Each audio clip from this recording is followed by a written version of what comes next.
गोपीनाथ मुंडे लोकातनं आलेला, लोकांसाठी झालेला एक लोकनेता. या लोकनेत्याची ही संघर्ष गाथा मी माझ्या शब्दात तुमच्या समोर ठेवत आहे. महाराष्ट्राच्या बीड जिल्ह्यामधला परळी नावाचा एक तालुका, श्रद्धेचं प्रतीक असणारं वैद्यनाथ मंदिर या शहरात आहे. याच तालुक्यातलं एक छोटंसं गाव नाथरा, आणि याच गावामध्ये 12 डिसेंबर 1949ला गोपीनाथ मुंडेंचा जन्म झाला. गोपीनाथ मुंडेंच्या बालपण जवळून बघितलेले मारुती मुंडे आज जेव्हा गोपीनाथ मुंडेचा जन्म झाला त्या घरात पाऊल ठेवतात, तेव्हा त्या घराच्या भिंती त्यांना बालपणीच्या आठवणींमध्ये घेऊन जातात. लुकलुकत्या डोळ्यांचा रडणारा तो लहान मुलगा आजही त्यांना आठवतो. लहानसं घर होतं, मोठं हारबड होती, त्या ठिकाणी ह्याचा जन्म झालेला आहे. मग बाबा म्हणले चांगलं आहे म्हणले, त्याचं काही नाही म्हणले, मग त्याचं चांगलं होणार आहे म्हणले, जन्म काळ चांगला आहे म्हणले. दररोज दुपारी नदीला पवाय जायचं. आम्हाला त्यानं शियांगा भाकरी आणून खाऊ घालायचं. आम्ही आंब्याला जर आंबे पवाय जर गेलो ना, किस्सा भरून शियांग आणायच्या, भाकरी आणायच्या बांधून. एका सामान्य शेतकऱ्याच्या कुटुंबात त्यांनी जन्म घेतला. सामान्य घरी जन्म घेऊन शिक्षणासाठी संघर्ष केला. शिक्षणासाठी या मुलाने घराबाहेर पाऊल टाकलं. ती धावणारी पावलं एक दिवस महाराष्ट्राला प्रगतीच्या शिखरावर नेतील असं त्यावेळी कोणालाही वाटलं नसेल. नाथऱ्यामधल्या एका खोलीतल्या त्या शाळेत पाठीवर लिहिणारे ते हात एक दिवस महाराष्ट्रातील लाखो निराधार लोकांना मदतीचे हात बनणार आहेत याची कुणाला कधीही कल्पना नसेल. माध्यमिक शाळेत शिकण्यासाठी त्यांनी परळीचे जिल्हा परिषदेची शाळा गाठली. शाळेत आल्या आल्या अनेकदा ते त्या ठिकाणी उभे राहायचे आणि भिंतीवर लिहिलेले सुविचार वाचायचे.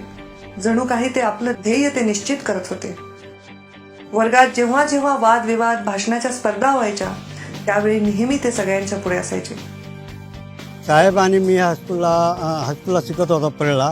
त्या टाइमला साहेबाच्या मनात काहीतरी महाराष्ट्रासाठी करण्यासाठी इच्छा होती. नेहमी ते बोलायचे आणि भाषण करायचे.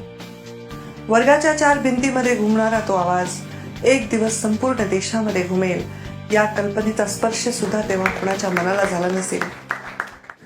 माध्यमिक शाळेचं शिक्षण संपवून ते पुढे शिक्षणासाठी अंबेजोगाईला गेले.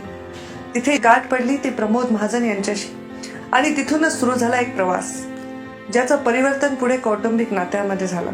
प्रमोद महाजन यांची बहीण प्रज्ञा यांच्याशी त्यांचा विवाह झाला आणि पुढे पंकजा, प्रीतम, यशस्वी या 3 मुलींसह त्यांचं कुटुंब तयार झालं. प्रमोद महाजन यांच्या साथीने ते सुद्धा अखिल भारतीय विद्यार्थी परिषदेशी आणि RSSशी जोडले गेले. अंबेजोगाई येथे योगेश्वरी महाविद्यालयामध्ये फर्स्ट इयर आणि थर्ड ते 2 वेळेस प्रमोद महाजन आणि विद्यार्थी परिषद या विद्यार्थ्यांच्या याच्या संघटनेतून 2 वेळेस वर्ग प्रतिनिधी झाले. पहिल्या 2 निवडणुका त्यांनी अगदी लोकांमध्ये पैसा जमा करून लोकांकडून वर्गणी लोक स्वेच्छेने द्यायचे. सायकलवर बसणे, सायकलवर एक भोंगा लावणे, माईक लावायचा, तिथंच भाषण चालू. आपल्या आवाजात लोकांना स्वतःचा आवाज सापडेल या आशेने ते बाहेर पडायचे.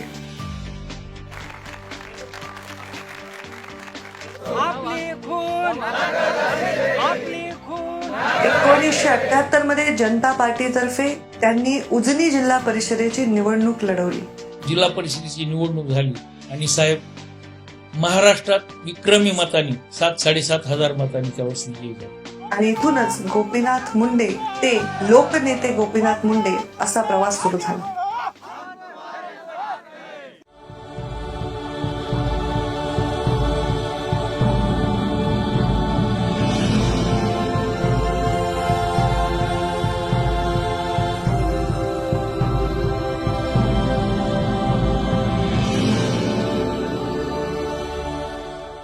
त्या काळामध्ये अशा पक्षामध्ये काम केलं जो प्रवाहाच्या विरुद्ध पोहण्याचं काम होतं. मुंडे साहेबांनी भारतीय जनता पार्टी सारख्या मूठभर वाटणाऱ्या त्या काळातल्या पक्षाला वाडीवस्त्या तांड्यावर नेऊन ठेवलं. ते पहिल्यांदा अतिशय तरुण वयात प्रदेशाचे अध्यक्ष झाले. मुंडे साहेबांनी वसंतराव भागवतांना आपलं गुरु मानलं होतं. तेव्हा ते अध्यक्ष झाले तेव्हा त्यांनी माधवमचा प्रयोग करून एक भाजपचा चेहरा मोहरा बदलण्याचं काम केलं. एका मागोमाग एक निवडणुका ते जिंकतच गेले. भाजपचा चेहरा बदलला आणि मुंडे साहेबांचं प्रमोशन झालं. मुंडे साहेब निवडून आल्यानंतर गटनेते झाले आणि विरोधी पक्ष नेते झाले. या सुमारास त्यांच्या एका यात्रेने अवघ्या महाराष्ट्राच्या राजकारणाची दिशाच बदलून टाकली. राजकारणातलं गुन्हेगारीकरण संपवून टाकण्याचा विडा उचलून त्यांनी संघर्ष यात्रा केली. ही संघर्ष यात्रा त्यावेळी परिवर्तनाची नांदी ठरली आणि सत्ता परिवर्तन झालं. सरकार आलं. शिवाजी पार्कवर शपथविधी झाला. मनोज जोशींसोबत मुंडे साहेबांनी उपमुख्यमंत्री पदाची शपथ घेतली. त्याच्यानंतर गृहमंत्री पदाचे सूत्र मुंडे साहेबांनी सांभाळले आणि त्यांच्या काळात पोलिसांनी जास्तीत जास्त गुन्हेगारांना अंडरवर्ल्डला यमसदनात पाठवण्याचं काम केलं आणि त्यामुळे मुंडे साहेबांचं गृहमंत्रीपद हे गाजलं. एकही दंगल त्या काळात झाली नाही. एकही आतंकवादी हल्ला त्या काळात झाला नाही.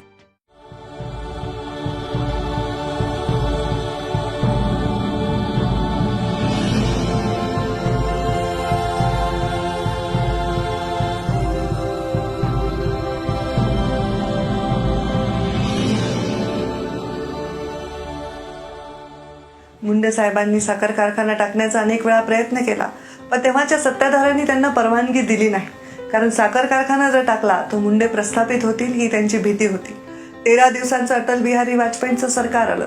प्रमोद महाजन यांच्या सहकार्याने अटल बिहारी वाजपेयी यांनी गोपीनाथ मुंडेंना पहिला वैद्यनाथ सहकारी साखर कारखाना मंजूर केला आणि तिथे मुंडे साहेबांनी सहकारमध्ये पहिलं पाऊल टाकलं. वैद्यनाथ सहकारी साखर कारखान्याला आशिया खंडामधला सर्वोत्तम कारखाना म्हणून बक्षीस सुद्धा मिळालं. सहकारी बँका, सूतगिरणी याच्यामध्ये पाऊल ठेवल्यावर ते यशस्वी केलं. लोकांच्या हितासाठी हा कारखाना साहेबांनी या भागामध्ये अतिशय चांगला उभा केला. इथं एका संस्थेवर आज कमीत कमी हजारो लोकांचे जीवन चालू आहे.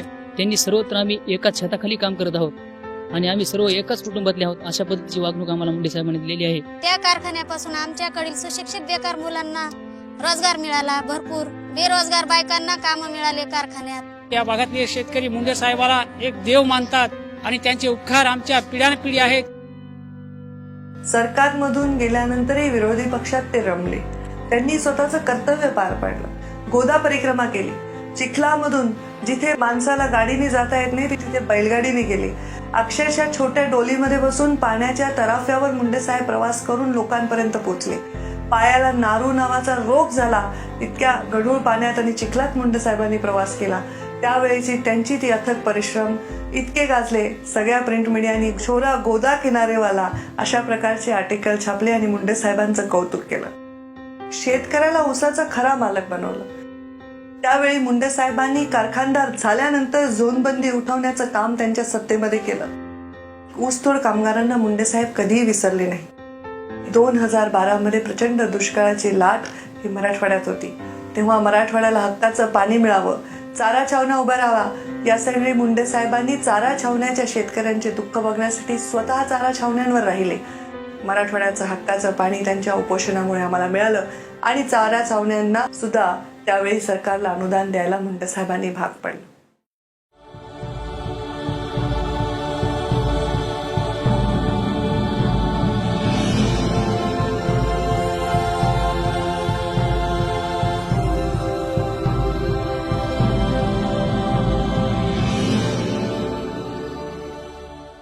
दरवर्षी मुंडे साहेब आणि ऍक्सिडेंट हे गणित नेहमीच सरळ होतं. साहेबांनी त्यांच्या गाडीमध्ये आपली परमेश्वरचे सगळे खाते प्रमुखांना बरोबर जात असताना एक मुलगा रोडवर क्रॉस करत असताना गाडीला क्रॉस झाला आणि गाडीची धडक त्याला बसली. एवढा मोठा ऍक्सिडेंट होता तो की त्याच्यानंतर म्हणजे मृत्यूशी झुंज दिल्यासारखं साहेबांनी 72 तास झुंज दिली. एका अपघातानंतर 72 तास मी जगणार की नाही अशी परिस्थिती निर्माण झाली होती. पण मी जगलो आणि हे जगलो ते जेवणा विषय ते मागासलेल्या दुबळ्या ज्यांचा कोणी वाली नाही, ज्यांचा कोणी वाणी नाही, मी एवढंच सांगतो, ओतणार नाही, माचणार नाही, घेतला वसा टाकणार नाही. सगळं ठीक चाललं होतं आणि परत एकदा मुंडे साहेब सत्ता परिवर्तन करतील अशा आवेशामध्ये कामाला लागले होते. पण अशातच एक दुर्घटना घडली. त्यांचा जीवाभावाचा मित्र प्रमोद महाजन म्हणजे मुंडे साहेबांचे मेवणे माझे मामा यांचं निधन झालं. या निधनानंतर मुंडे साहेबांना परत प्रमोदजींच्या दुःखातून बाहेर पडण्यासाठी बराचसा वेळ लागला आणि त्यावेळी त्यांनी निर्णय घेतला केंद्रामध्ये जाण्याचा आणि लोकसभा लढण्याचा. लोकसभा मुंडे साहेब लढले आणि देशामध्ये सर्वाधिक जास्त मतं घेऊन मुंडे साहेब लोकसभेमध्ये गेले. पहिल्यांदाच लोकसभेमध्ये निवडून येऊनही लोकसभेच्या पहिल्या बाकावर बसणारा महाराष्ट्रातला हा पहिलाच नेता असावा. मी गोपीनाथ मुंडे लोकसभेचा सदस्य म्हणून निवडून आलो असल्याने परमेश्वरास म्हणून शपथ घेतो की मी विधीद्वारा स्थापित भारतीय संविधानाप्रत अनन्य श्रद्धा व निष्ठा बाळगेन. उपनेता म्हणून पक्षाने त्यांचा मान वाढवण्याचं काम केलं. मुंडे साहेब उपनेता म्हणून चांगलं काम करत होते. ओबीसीच्या जनगणनेची मागणी पहिल्यांदा कोणी केली असेल तर ती मुंडे साहेबांनी विरोधी पक्षाच्या बाकावरनं केली आणि त्याचं कौतुक सर्वांनी केलं. प्रधानमंत्री जी ने स्वयं यहाँ आश्वासन दिया था कि जो मांग थी जाति आधार पर जनगणना हो, वो मांग के लिए उन्होंने आश्वासन दिया था कि कैबिनेट में फैसला होगा. दलित और अल्पसंख्यक के वोटों से सत्ता का सिंहासन प्राप्त करते हैं, तो जिनके वोटों पे, जिनके आशीर्वाद और जिनके कंधे पर आप सत्ता का सिंहासन प्राप्त कर रहे हैं, उनको ही सबसे ज्यादा अन्याय हो रहा है. देश के बजट में जितना पैसा आता है 100 रुपया, उसके 70 रुपया हम देते हैं महाराष्ट्र से मुंबई से, लेकिन रेलवे बजट में हमको 5 रुपया भी नहीं दिया. ये अन्याय क्यों? आप सदन के नेता और फाइनेंस मिनिस्टर भी हैं, आपने आर्थिक मंदी के लिए पैसा दिया, उसके लिए पैकेज दिया, तो गांव गरीब किसानों के लिए पैकेज क्यों नहीं? वो सूखे में मर रहा है, उसको मदद के लिए सरकार आगे क्यों नहीं आती?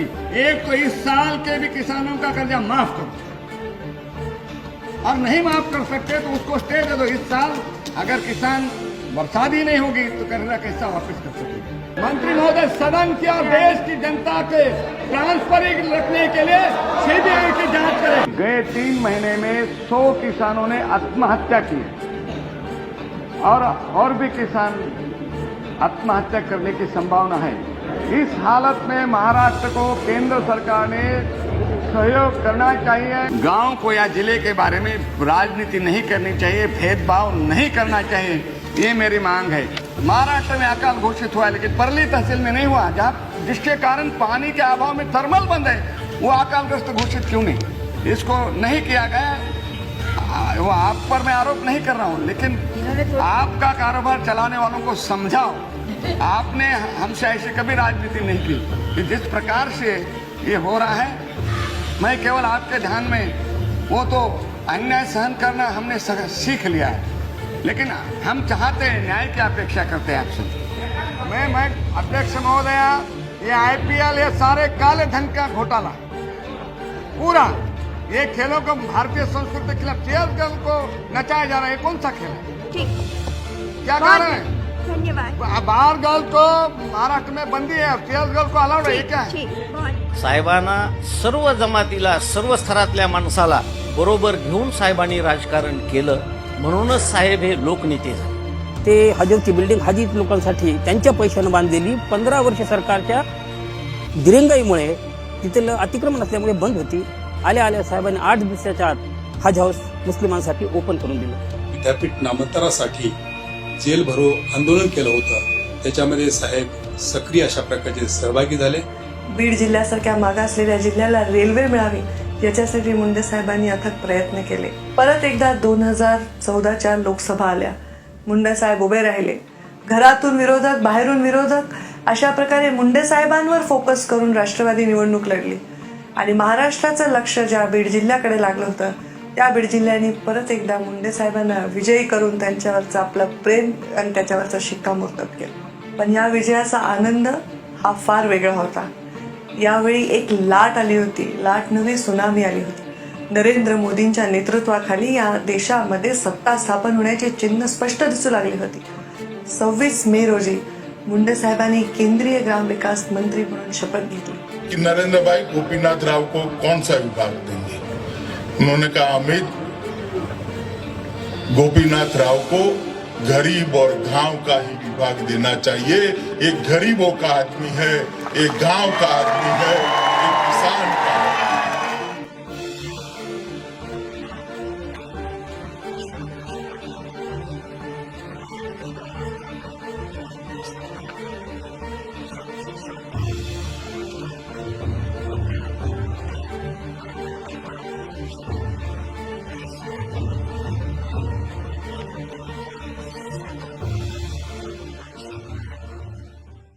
मुंडे साहेब उत्साहात होते. खूप स्वप्न पाहिली. पहिल्यांदा आले ते चौंडीला अहिल्या देवी होळकरांच्या जन्मस्थानी. तिथून त्यांनी शपथ घेतली की मी सामान्य माणसाला न्याय या माध्यमातून मिळवून देणार. भगवान बाबांचं दर्शन घ्यायला मुंडेसाहेब गेले. भगवान गडावर त्यांचं दर्शन घेतलं. परत दिल्लीला गेले. तिकडनं आपल्या सत्कारासाठी आपल्या जिल्ह्यामध्ये ते जाण्यासाठी तयार होत होते आणि नियतीने घात घातला. परली में शोक और मातम का माहौल है. 3 जून 2014 रोजी दिल्लीत झालेल्या त्या अपघाताने संपूर्ण देशाला स्तब्ध करून टाकलं.